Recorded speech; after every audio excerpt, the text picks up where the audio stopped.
They say home is where you're safe. But for Margaret Cole, 55 years old, living with Parkinson's disease, home had become a prison. Every morning her hands trembled, rattling the spoon against the bowl. Every step felt like the floor was swaying beneath her, and every slip, every spill, brought a cold stare from her daughter-in-law. Oh, for God's sake, again? You're unbelievable. But when her husband Margaret's son was home, the woman's face softened like a mask. She bent down, smiling sweetly. Daughter-in-law, pretending calm. Don't worry, love. She must have just lost her grip. I'll clean it up the moment he left for work. The mask dropped. Margaret shrank back into the armchair, her frail hands clutching themselves. Daughter-in-law. You have no idea how exhausting you are. Dropping things, stumbling around, always needing help. I'm sick of it. Her words sliced like glass. Margaret lowered her eyes, silent, hiding her tears. Her illness was not her choice, but to her daughter-in-law, it was an excuse, a reason to unload cruelty. Bruises began to appear, dark smudges on Margaret's wrists, faint blue marks along her temple. When asked, she smiled weakly and whispered, I fell, son. Mom, not again. You've got to be more careful. Maybe I should install railings in the hallway. He believed her, because who would ever imagine? His own wife was the one pushing her. On long nights, Margaret sat by the window. Outside, the street lamp cast pale light across her thinning silver hair. Her hand trembled as she touched it, afraid, somehow, that even this last piece of herself could be stolen. It happened one morning. A glass of milk slipped from Margaret's shaking hand, spilling across the kitchen table. Daughter-in-law. Are you kidding me? Can't you do anything right? She grabbed Margaret's hair. Margaret. Please, please don't. I'm sorry. I'm so sorry. The sound of blades, cold, merciless. Silver strands fell, clumps tumbling onto the floor. Margaret. Stop. Please. Not my hair. Not my hair. But the young woman only sneered. Daughter-in-law. Now you'll finally see how much of a burden you are. In that house, no one heard. No one saw. Only the broken remnants of Margaret's hair, scattered on the cold kitchen floor. But soon, eyes would see. Eyes that never blink. Eyes that never sleep. The camera. When David Cole came home that evening, he noticed something was different. His mother's hair, once soft silver waves, was jagged, uneven, hacked away. David. Mom, what happened to your hair? Margaret, quiet, evasive. Oh, I slipped. Caught it on something. Clumsy me. She tried to smile, but her eyes darted away, glassy with tears she couldn't hide. David, confused, pressing. That doesn't make sense. Did someone do this to you? Margaret, shaking her head quickly. No, darling. It was just me. Don't worry. But David did worry. The story didn't add up. Not this time. In the kitchen, his wife hummed as though nothing was wrong, her smile too perfect, her hands moving too casually. David felt a knot tighten in his stomach. That night, David made a decision. He retrieved a small camera from his office, something he once used for work projects, and he installed it in the living room. Quietly, secretly, a pair of eyes that would never look away. The next day began like any other. Margaret shuffled carefully across the floor, her hands trembling as she carried a cup of tea. Daughter-in-law. Snapping. Careful. They'll spill it. Daughter-in-law. Unbelievable. Can't you do a single thing right? The tea splashed onto the rug, and then David's wife shoved Margaret hard. Margaret. Please. I'm sorry. I didn't mean to. But sorry wasn't enough. Not for her tormentor. The camera caught it all.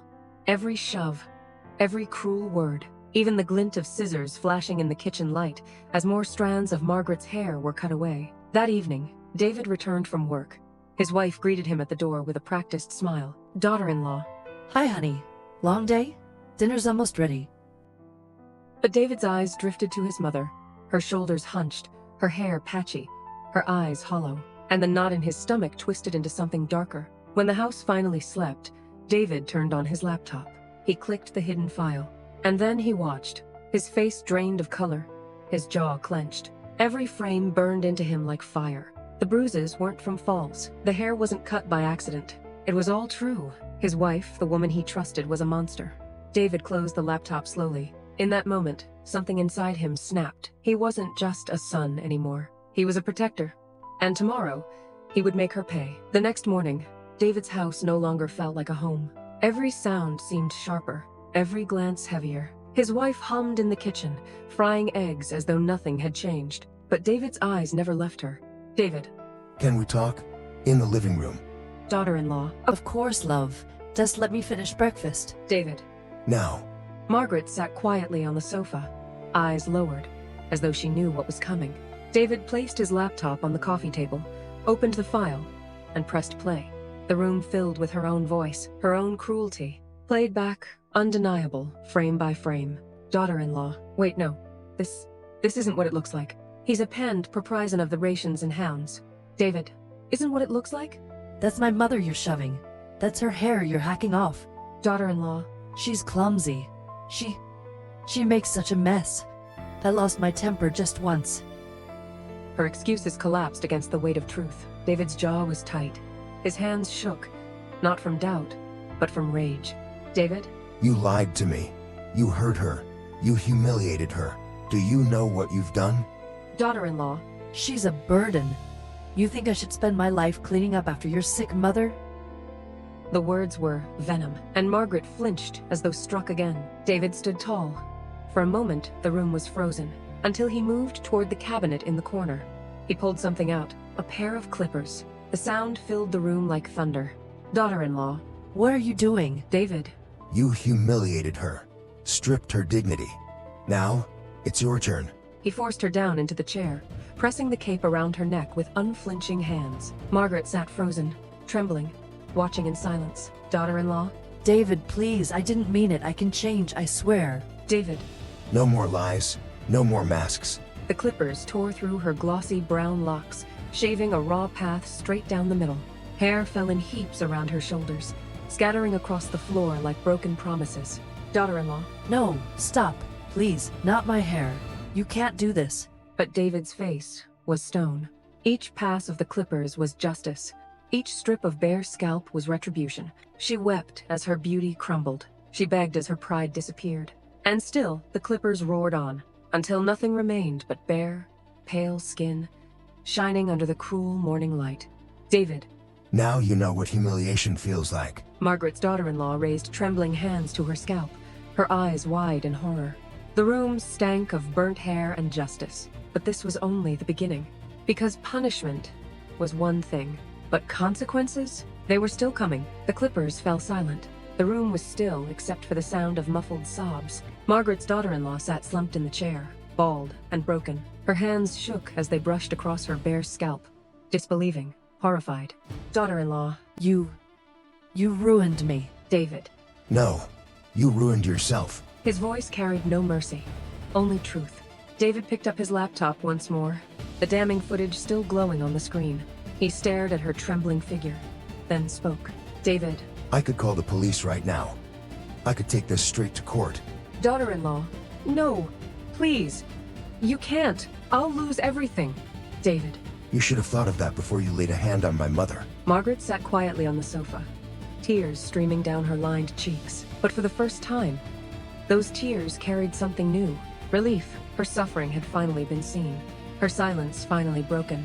David retrieved a folder documents he'd kept locked away for years, and he placed them firmly on the table in front of his wife. David. These are divorce papers. You'll sign them. You'll leave this house, and you will never come near my mother again. Daughter-in-law, gasping, desperate. You can't be serious. David, we can fix this. David. There's no fixing cruelty. There's only consequences. Shaking, pale, she took the pen. Her signature scrawled across the page, like a confession she couldn't escape. By nightfall, she was gone, her beauty stripped, her pride shattered, her future uncertain. And in the quiet that followed, Margaret sat beside her son. Her hand still trembled, but when David took it in his own, the shaking eased. David. You're safe now, Mom. I promise. For the first time in years, Margaret allowed herself to believe it. The burden she carried alone was gone. The days that followed were different. David installed safety rails and rearranged the furniture. He hired a nurse to visit weekly. The house became lighter, warmer, and though Margaret's illness remained, so did her dignity. No longer stolen, no longer silenced. Some wounds never truly heal. The bruises on her skin would fade, but the memory of betrayal lingered. Yet so did justice, because humiliation cuts both ways, and when the truth is exposed, no mask, no lie, no pretty smile can cover it. The camera never lies, and in that truth, Margaret finally found her freedom. Her hair would grow back, her spirit would rise again. But her daughter-in-law? She would forever remember the day her own cruelty left her, bald before the world.